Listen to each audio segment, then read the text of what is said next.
Dialah Allah yang memberikan kekayaan dan kecukupan. Al-Quran Surah An-Najm ayat 48.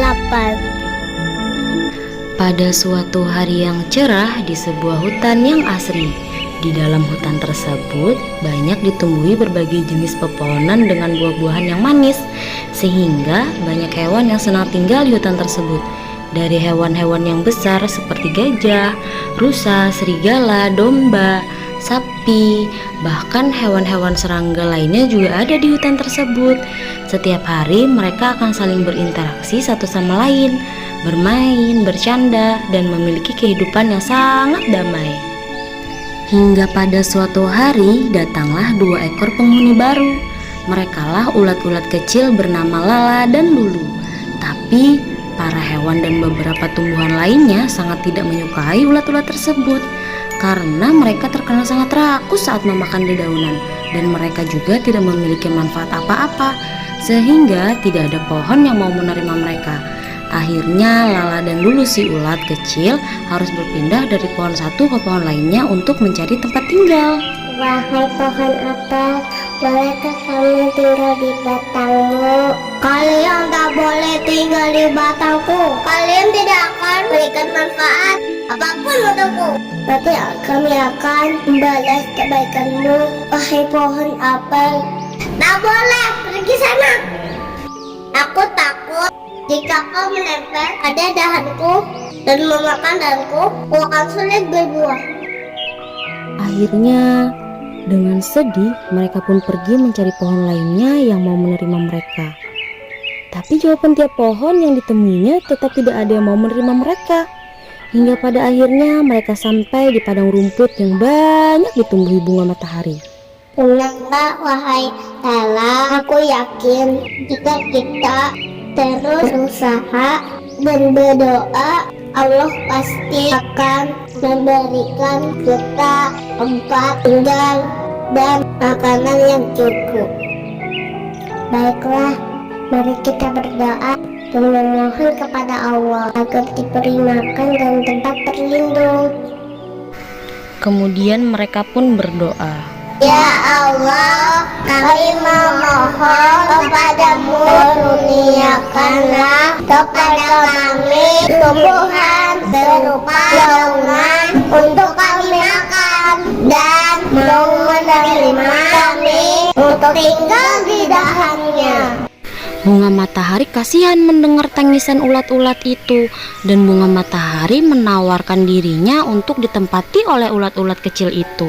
Wahai ulat kecil, jangan menangis. Kau bisa tinggal di dahanku dan memakan daun-daunku. Hah? Siapa itu yang berbicara? Kamilah bunga matahari. Walaupun batangku tidak besar dan tidak memiliki buah, kami bisa memberi daun-daun untuk kalian. Apakah kau yakin? Tapi kata pohon-pohon lain, kami adalah ulat yang rakus dan tidak memberi manfaat pada mereka. Daunmu habis jika kami makan.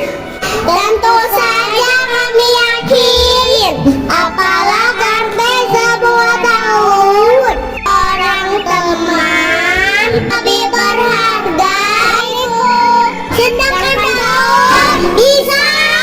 Daun satu kurang yang ada serinya. Gak usah khawatir kawan. Lala dan Lulu si ulat sangat senang mendengar jawaban dari bunga matahari.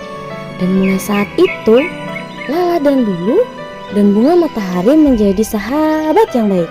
Tiap hari mereka bercanda dan bercerita tentang banyak hal. Hingga pada suatu hari, Bunga matahari sahabatku, ini adalah hari terakhirku bisa bercanda denganmu. mendengar perkataan sahabatnya itu, bunga matahari pun terkejut. Memangnya engkau kemana, wahai sahabatku? Apakah kau mau pergi meninggalkan aku? Tidak sahabat. sahabatku, kami akan tetap di sini dan berada di batangmu. Tapi mulai besok, puasa di dalam kepompong.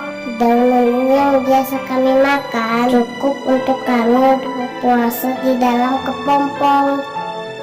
Baiklah sahabatku, aku akan menjaga kepompong kalian yang menempel pada batangku. Akhirnya, mulailah Lala dan Lulu si ulat membuat rumahnya yaitu kepompong dan mulai berpuasa. Dia membungkus diri dalam balutan benang-benang yang membentuk sebuah kantung kepompong. Sudah berhari-hari bunga matahari merawat dan menunggu teman baiknya itu terbangun dari tidurnya. Dia melindunginya dari panas, angin, dan juga hujan. Dan akhirnya tibalah waktu di mana Lala dan Lulu si ulat bangun dari tidur panjangnya. Tapi betapa terkejutnya bunga matahari karena yang dia lihat bukanlah Lala dan Lulu sahabatnya yang keluar dari kantung itu, melainkan makhluk indah bersayap dan sangat cantik. Siapa kau? Di mana ulat sahabatku? Kamilah ulat sahabatmu kawan. Setelah kami berpuasa dan tidur di dalam kepompong, kami akan berubah jadi kupu-kupu. Dan sekarang saatnya membalas kebaikanmu dengan membentuk penyerbukan pada bunga mataharimu yang indah. Mendengar penjelasan dari si ulat yang kini menjadi kupu-kupu, bunga matahari sangat gembira. Ternyata sahabatnya itu memiliki kemampuan yang aneh dan luar biasa. Sebuah kemampuan yang tidak dimiliki oleh hewan lainnya. Dan mulai saat itu, persahabatan mereka menjadi semakin akrab. Dan persahabatan itu berlanjut hingga sekarang. Kupu-kupu dan bunga akan menjadi sahabat sejati selamanya.